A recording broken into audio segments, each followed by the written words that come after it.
अल्हम्दुलिल्लाहि रब्बिल आलमीन वस्सलातु वस्सलामु अला सय्यिदिल मुरसलीन अम्मा बाद फ़अऊज़ु बिल्लाहि मिनश शैतानिर रजीम बिस्मिल्लाहिर रहमानिर रहीम रब्बि शरह ली सदरी व यस्सिर ली अमरी वहलुल उक़दतम मिन लिसानी यफ़क़हू क़ौली।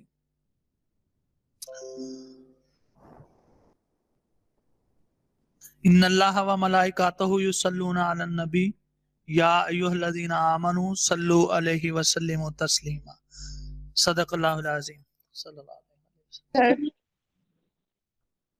Now, English language skills, and especially we will discuss the two skills today. The first one is listening skill.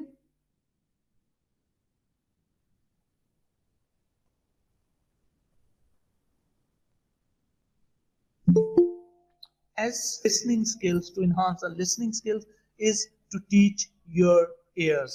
आपने अपने कानों को सिखाना होगा, कानों को सिखाना होगा listening skills के लिए. So listening skills is an internal process, and one does not know what occurs in a listener's mind when he is listening to something. But one thing is certain, that the listener is actively engaged in all the time in constructing the messages of the speaker. तो listener जो कि सुन रहा होता है किसी speaker को, वो क्या करता है, कोई नहीं जानता कि उसके दिमाग में क्या चल रहा है, वो किस तरह से उसकी हिरार्की बना रहा है बोलने वाले की, लेकिन वो एक मैसेज डेवलप कर रहा होता है अपने दिमाग में related to the communication of the speaker.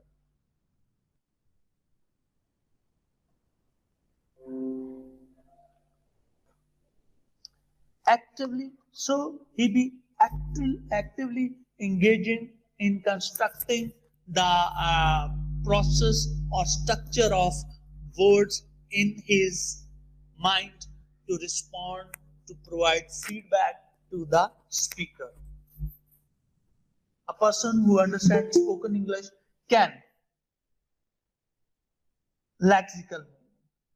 So a person having a need to understand the lexical meaning of a word के जो डिक्शनरी, जैसे हम डिक्शनरी में किसी लफ्ज का मीनिंग देखते हैं, मतलब देखते हैं, इसका क्या मतलब है, इसके मीनिंग क्या है, इसके मीनिंग के क्या क्या मतलब है, ये नाउन है, प्रोनाउन है, वर्ब है, एडजेक्टिव है, तो इस तरह से उसकी एलैबोरेशन होती है.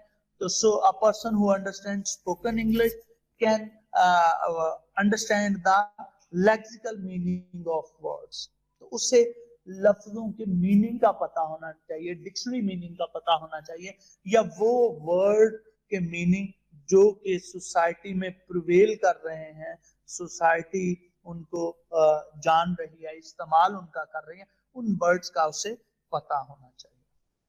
And the second one person having the ability to distinguish of sounds from similar sounds in his mother tongue.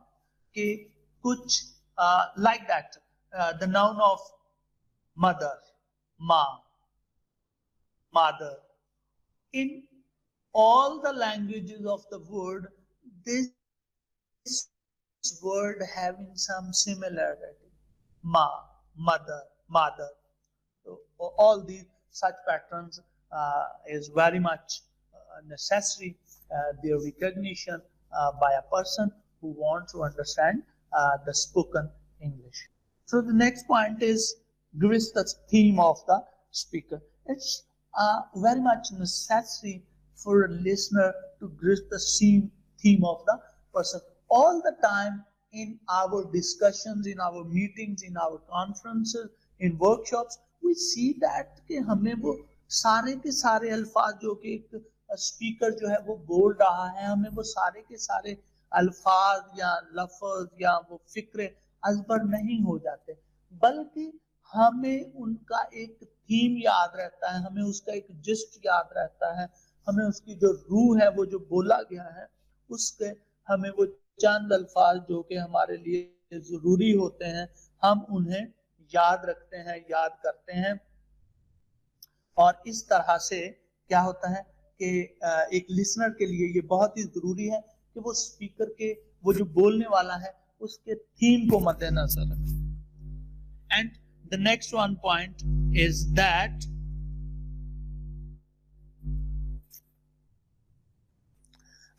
the listener make a focus or understand the meaning converts by stress and intonation pattern। कि 5 students हैं आपके सामने और आप पांचों को एक word बोलते हैं, you are genius, you are genius, you are genius, you are. So in this pattern your stress and your intonation pattern, आपके अल्फाज का आपके वो और किन अल्फाज पे जोर दे रहे हैं, you are genius, you are genius, you are making. इस फिक्रे का उतार चढ़ाव जो है वो भी अगले बंदे को बता देगा कि किससे इरॉनिकली या सैटिरिकल टोन में बात की जा रही है और किससे जेन्युइनली जो है वो कहा जा रहा है कि वो वाकई ही जीनियस है। सो the next point is structure from the context. So it is very much necessary for a listener to anticipate words and structures from the context. कि context में like that हर सोसाइटी का दुनिया में जितने भी मुमालिक हैं उन सब का कॉन्टेक्स्ट, उन सब के जो सोशल वैल्यूज हैं, मॉरल वैल्यूज हैं, रिलीजियस वैल्यूज हैं, इमोशनल फीलिंग और ये सारा कुछ है, तो वहां पे सेट पैटर्न्स हैं। तो हमें उन सेट पैटर्न्स को फॉलो करना होगा। लाइक दैट हमारे यहाँ सकाफत है, हमारा ट्रेडिशन है कि हम शादियों पे, हमारी शादियों पे दूल्हा जो है वो रंगीन कपड़े पहनता है या दुल्हन सुर्ख कपड़े पहनती है।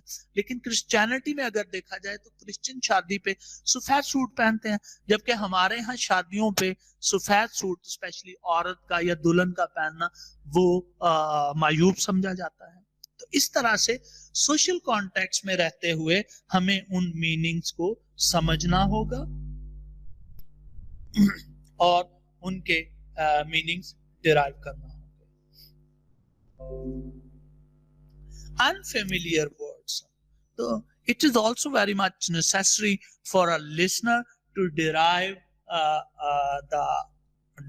or guess the meaning of unfamiliar words in the communication of a speaker। कि जब स्पीकर बोल रहा होगा तो वो बहुत सी बातों में जब वो कुछ ऐसे अल्फाज बोल जाएगा जिनके मीनिंग जो है वो लिसनर को कंफर्म नहीं है, तो लिसनर पे ये बहुत ही जरूरी है कि वो उनके मीनिंग, उनके कॉन्टेक्चुअल मीनिंग से रेफरेंस टू द कॉन्टेक्स्ट के साथ वो उनके मीनिंग डेवलप करेगा। Speech, the English speech sounds in isolation as well as combination। कि कुछ वर्ड्स अकेले इस्तेमाल हो तो वो और मीनिंग देते हैं, बट जब वो कंपाउंड वर्ड्स के साथ मिलके बोले जाएं तो उनके मीनिंग और हो जाते हैं। तो इस हिरार्की को भी समझना होगा एक लिसनर के लिए कि जब वो अपनी लिसनिंग स्किल्स को डेवलप कर रहा है तो ये एक बहुत ही अहम कैरेक्टरिस्टिक्स है कि how and where to use the words in isolation and in combination।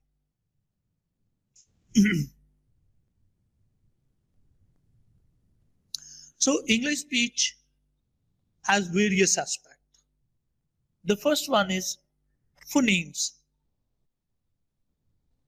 Phoneme, what is meant by phonemes? Phonemes are the minimal speech sounds of English is called a phoneme। English का जो सबसे छोटी minimal speech sound है English में उसे हम phoneme कहते हैं। Now the next one is vowels। The phonemes are 44 in numbers। English language में 44 फोनीम्स हैं and they have been classified into 24 consonants and 20 vowels.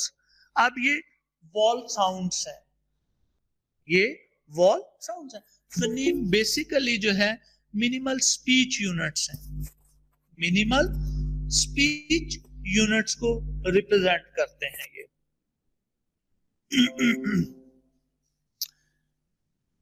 ये जो फोनीम्स हैं ये मिनिमल स्पीच साउंड जो आप मुंह से अदा करते हैं। तो वॉल्स क्या हैं? वॉल्स 20 वॉल साउंड्स को कहेंगे। और अगर हम कहें जी कि हमने तो पढ़ा है कि वॉल्स 5 हैं, तो वो आ जाएंगे वॉल्स वर्ड्स। वॉल्स क्या है जी? वॉल्स वो वर्ड्स हैं जो कि आप इंग्लिश अल्फाबेट्स में देखते हैं, A, E, I, O, U. These are the letters or हुरूफ़े तहज्जुद or the letters. So अब हमने इनको फोनीम्स में डिवाइड कर लिया these letters को। तो इसके फोनीम्स हुए 44 phoneme and these 44 phonemes. Waseem आपका माइक ऑन है। So these 44 phonemes is divided into 24 consonants and 20 vowels. And vowels are the sounds in the production of which there is no obstruction in the oral passage. आपके गले में ये जो आवाज निकलती है, आवाज जो हमारे फेफड़ों से आती है, इसमें कोई ऑब्स्ट्रक्शन नहीं आती, जब कोई रुकावट नहीं आती, तो फिर जो साउंड प्रोड्यूस होती है उसे हम वॉल कहते हैं। Now the next are the consonants. What are the consonants? As already described that there are 24 consonant sounds in English language. So English speech has 24 consonants. Consonants are the sounds in the production of which there is some obstruction in the oral passage. आपका ये जो oral passage है, बोलने का जो रास्ता है, जो फेफड़ों से लेके आपके ये मुंह तक, लिप्स तक आता है, इसमें जब कोई वर्ड बोला जाएगा, जब कोई वर्ड कहा जाएगा, तो इसमें क्या होगा जी? इसमें कोई रुकावट आएगी और उस रुकावट के नतीजे में जो आवाज पैदा होगी वो कॉन्सोनेंट्स की होगी। So we can say that consonants are the sounds in the production of which there is some obstruction. कहीं भी किसी भी जगह कोई रुकावट आ जाती है in the oral passage, आपका ये जो बोलने वाला रास्ता है। So vowels and consonants forms words. The consonant forms the bone and skeleton of a word. The vowels are also vitally significant. तो वॉल जो है किसी भी जुबान के अल्फाज को बनाने में बुनियादी किरदार अदा करते हैं और ये बड़े अहमियत के हामिल होते हैं। So what are the consonant clusters? इसी से रिलेटेड जो है हम consonant clusters के बारे में बात करते हैं। तो consonant form clusters which pose insurmountable difficulty for the formers. Text, जैसे हम टेक्स्ट बोलते हैं, फाइट, थेस्ट, तो वो जो लाइक दैट हमारे, एक मैं मिसाल देता हूं, कार और खॉ, खॉ, तो जैसे ब्रिटिश जो है वो आर को साइलेंट कर जाते हैं अपनी मोस्ट ऑफ द स्पीचेस में। तो जब एक नॉन नेटिव होगा या फॉरेनर होगा इंग्लिश लैंग्वेज के लिए, तो वो जब किसी ब्रिटिशर को सुनेगा, उसकी स्पीच को सुनेगा, तो he wouldn't be able to understand the consonant clusters, तो इसलिए उसे थोड़ी सी मिसपरसेप्शन होगी। But as he be accustomed in the society, living in the society, and he will be able to listen rich literature or the speeches in the mother tongue of that language, so then he would be able to speak in their own accent. Words test. Words test, it is invariably, and so the learner should always learn the test pattern of a new word as well as its meaning. It is more important to get word stress right than even intonation. Because if it is wrong, the listeners may fail to recognize the word altogether. Even if the vowels and consonants are correctly pronounced, तो फिर जो होगा वो listener जो है वो आपकी बात को सही परसीव भी करेगा और उसे समझ भी सकेगा. Like that sentence stress. Sentence stress. English is often called a stress-timed language. क्योंकि इसे स्ट्रेस की लैंग्वेज कहा जाता है कि यहाँ पे अल्फाज पे ज्यादा दबाव दिया जाता है और उनके अल्फाज के दबाव से ही आप मीनिंग डिराइव करते हैं. तो it has two forms of stress, weak form and strong form. For example, someone says that go home, go home. Strong stress, go home. It mean कि आप कह रहे हैं कि घर जाएं जल्दी, स्ट्रेस है. And when to make say that go to Ahmed, it means कि आप थोड़ा स्ट्रेस कम कर रहे हैं कि अहमद के पास जाएं. To Ahmed, go to Ahmed, go to the door, दरवाजे की तरफ जाओ. स्पेसिफिकली आप इंडिकेट कर रहे हैं किसी को कि go to the door. Going to the game, इसमें भी जरा ये जो ing to the, ये इस पे कम स्ट्रेस हुआ तो इट मींस के जरा लाइट कहा जा रहा है कि गेम के लिए जाए. So strong stress words are usually nouns, verbs, adjectives, adverbs, and interrogatives. Unstressed words are usually the structure words, like that pronouns, prepositions, conjunctions. तो ये अनस्ट्रेस्ड वर्ड्स जो होते हैं ये आपके प्रोनाउंस हैं जिन्हें इसमें जमीर भी कहते हैं, प्रपोजिशंस हैं इसमें, जार जिन्हें कहते हैं, और कंजंक्शन मिलाने वाले. So it become clear that stressed words are the nouns, verbs, adjectives, adverbs and interrogatives. कि आप इन पे स्ट्रेस करते हैं और किन पे स्ट्रेस नहीं करेंगे? prepositions पे, pronouns पे और conjunctions पे. Now the next one is the English various aspects. तो इसका हम next देखते हैं intonation. Intonation, this is the rise and fall of pitch in an utterance. We can call it the tone. Difference of tone may result in a word of difference between the utterances. Intonation pattern, जैसे हम किसी अल्फाज पे जोर दे देते हैं, किसी अल्फाज पे जोर कम कर लेते हैं, तो इस तरह से वी आर प्रेजेंटिंग दैट कि हम जिस बात पे जोर देना चाह रहे हैं समझने वाला जो है वो हमारे rise and fall of the sound से उसको डिराइव कर लेता है कि what we are going to से.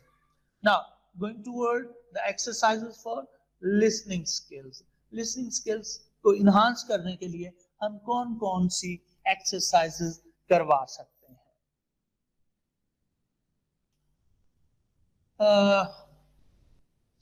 चलें एक सबसे जो जनरलाइज चीज है वो तो क्वेश्चन लिसनिंग में आपकी आ जाती है जी, क्वेश्चन आंसर एक्सरसाइज, जो कि अमूमन हमारे जो है वो याद इस्तेमाल की जाती हैं हमारे क्लासरूम्स में, हमारे घरों में, हमारे जितने भी इंस्टीट्यूशंस हैं वहां पे ये बेसिक स्किल्स हैं जो कि यूज की जाती हैं हमारी लिसनिंग स्किल्स को बढ़ाने के लिए, चेक करने के लिए कि तवज्जो है या नहीं है. वो है हमारी exercises for listening skills. The easiest way of listening comprehension can be exercised by asking the students to answer suitable answers, to answer suitable questions. कि हम बच्चों से सवाल पूछते हैं. Let's suppose हमने बच्चों को एक सबक दे दिया है कि भाई आप ये पढ़ लें, या हम कहते हैं कि मैं ये पढ़ूंगा, आपने गौर से सुनना है और इस सेशन के बाद आपसे ये पूछा जाएगा कि आपने क्या सुना है, क्या आपने ये क्या सुना है। तो इसके नतीजे में क्या होगा कि बच्चे अटेंटिवली लिसन करेंगे। अगर उनसे ये नहीं कहा जाएगा कि भाई आपसे कोई सवाल पूछा जाएगा या क्या, तो फिर लिसनिंग वैसे ही एक पैसिव स्किल है, तो बच्चे और ज्यादा पैसिव हो जाएंगे, क्योंकि आपकी जो कम्युनिकेशन स्किल है, लाइक दैट स्पीकिंग स्किल है और राइटिंग स्किल्स है, ये आपकी प्रोडक्टिव स्किल्स है। और आपकी ये जो सुनने वाली है, और दूसरी क्या आ जाएगी जी, आपकी ये जो सुनने वाली है और रीडिंग है, राइटिंग और स्पीकिंग आपकी जो प्रोडक्टिव स्किल्स आ जाएंगी, और आपकी रीडिंग स्किल और लिसनिंग स्किल जो है ये आपकी पैसिव स्किल्स में आ जाएंगी, या इन्हें हम रिसेप्टिव स्किल्स भी कहते हैं। तो इस तरह से वो अटेंटिवली जो है लिसन कर पाएंगे इसमें कि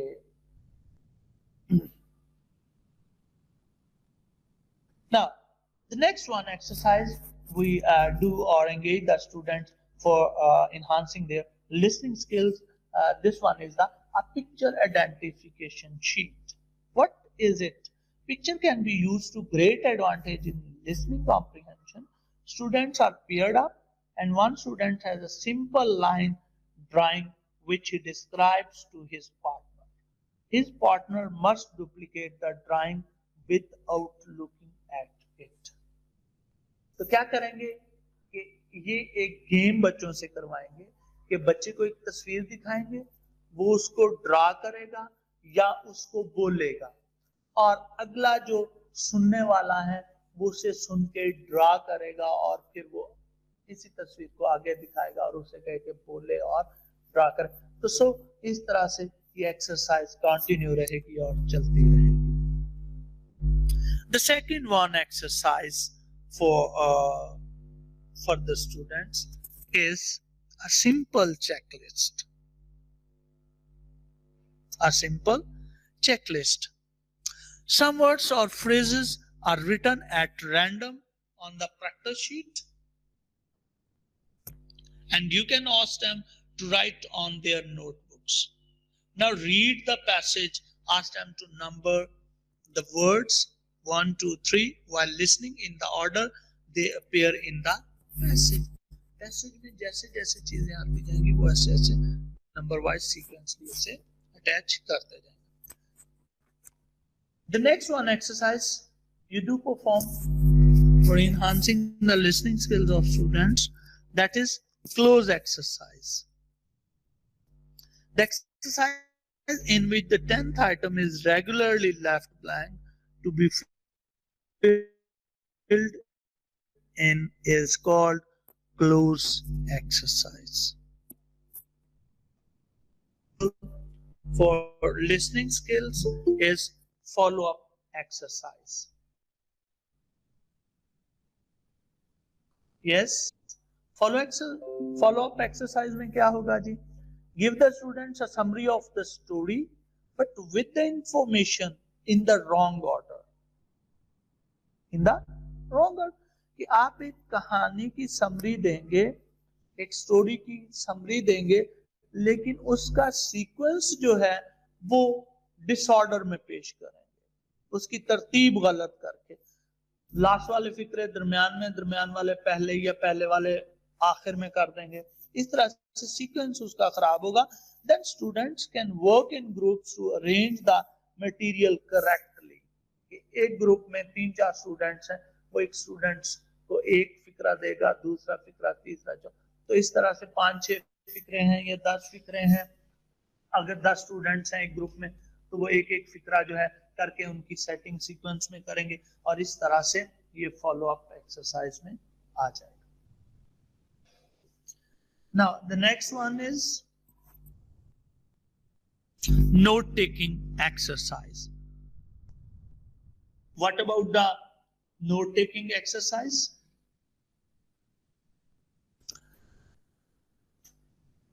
It is a complex activity which combines listening, selecting, summarizing, and writing skills. You can also prepare short talks. भी develop हो रही हैं.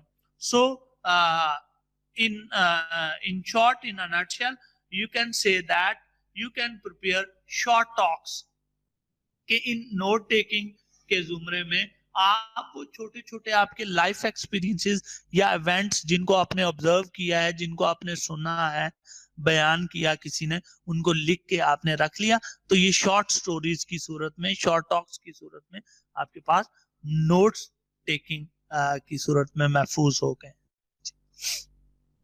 ठीक है जी.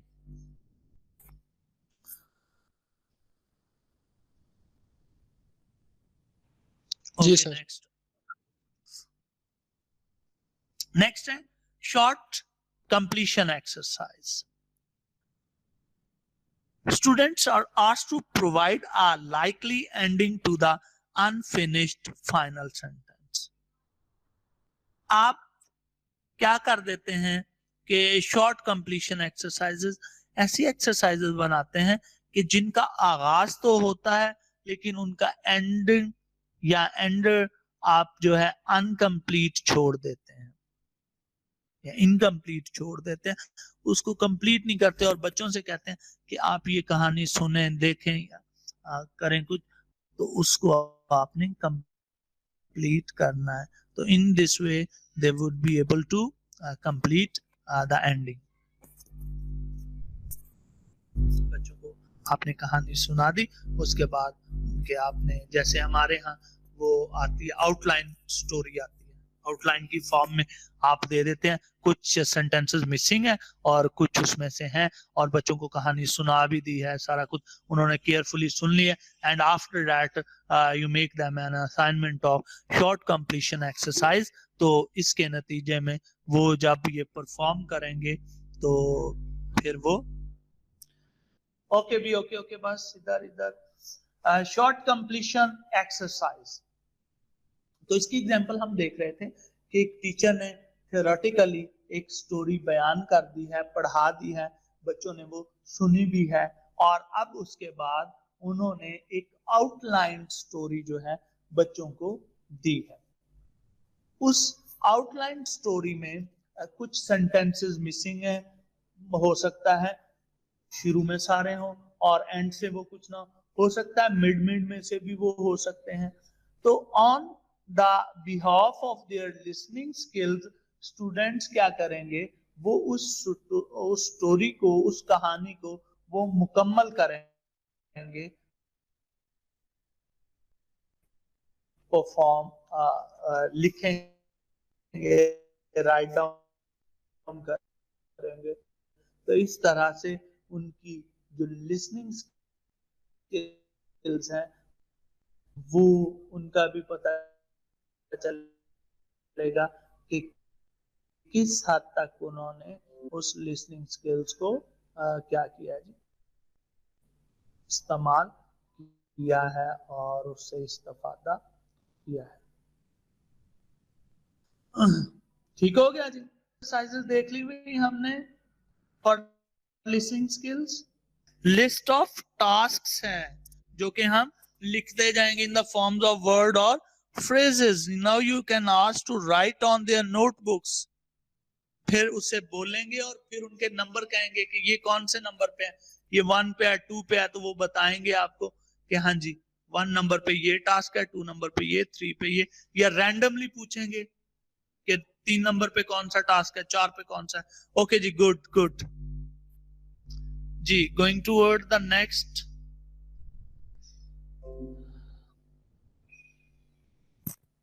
Extensive listening.